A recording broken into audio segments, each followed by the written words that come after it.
نحمده ونصلي على رسوله الكريم. محترم حضرت مولانا شاہ اشرف علی تھانوی رحمت الله علیه فرمایي چې مت حضرت مولانا فتح محمد صاحب رحمت الله علیه دا واقعیا بیان کړله چې په جنت البقیع کې یو ډیر دیندارای ډیر لوی تاجر عالم شاخ د جنت البقیع اصول طریقه کار دادی چې وته په هر شپږ میاشتې بعد هغه د مړي ولا چې کوم اړیکې دي هغه لري کوي محفوظ وي ته وي د عالم چې شاخ کې شپږ میاشتې بعد د بل کلیول وفات شو ای د مغه قبر خالی کو پاکشم اغبل کلیول یې شاخو نور ډیر خلکی چې کلم د قبر وکند د تایو د سړی په ځوی باندې د سړی د اړیکې په ځوی باندې وکشلې حسینه جمیله چهره د زنانه پرتا و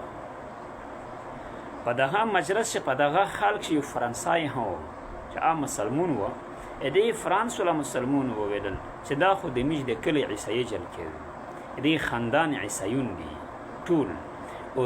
دو په پټه باندې مسلمانه شوی و او د مونږ د دین کتابینه هم دي یعنی د فرانس ولا ها دین عالم و قدرمن دی بیا چې د مدینه منورې نه یو کس دغه سره ولږو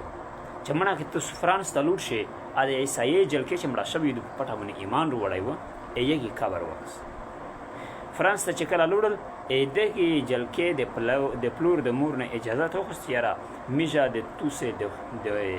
لیر قبر وکندي اجازه شته ځکه چې اخو مش د مسلمانې په مقبره شي په جنت البقیع کې مدینه منوره کې ولیدل اکاس ریشم په خپل ولا کلیول یو ډېر وخت هم سره تر کړی دی وته چې ډېر اشهد ډېر د مور پلور یې ور سره دار نور عیسایون دا مسلمون شو چې کله ورغل قبر وکند کنه په قبر شي اسپینجری د مسلمانه چې کی پښوا وهغه پروت و یعنی عالم پروت قدرمن دی ودا په بیا ډېر زیات پریشان شو اخر کار مدینه منوره ته چې واپس روغلل په مدینه منوره کې د کور ته کورول ته کسان ورغل پښتنه سره وکړه چې اخر د تو خاوند مش په جنت البقیع په قبرستان شخ کړای وو دغه نه د قبر دغه نه د دنچا منتقله شوی و د فرانس د عیسایون قبرستان ته د عیسایون د فرانس د جلکې دنشار منتقله شوی و جنت البقیع ته واجد سو د څه عمل کو څه کردار یو کورول ورته ویل چیرې نور ډېر شکر زګورای سړی و زه ډېر ځنه خوشاله ډېر مطلب دیندار پلالاک سړی و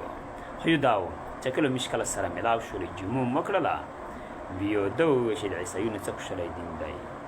څه ارسون حکم یې دی په چې مثال په غسل نه بعد غسل په بندوړي بیا لمباول نشته دی چې جما وکړو بیا لمباول نشته دی قدرمند چې دا خبرو دا بار بار کوله قدرمند دې وجنه الله پاک د دنچا د مسلمانو د جنت البقیع نه یوړل د هارنګي هغه عیسائی جل کې د عیسایونو په قبرستان شیشه هغه د عیسائی جل کې چې پټه مسلمانه شوی و الله دې ګډ دنچا و جنت البقیع مبارک قبرستان ته قدرمند د کافر د هر حکم نه د کافر د هر طریقې نه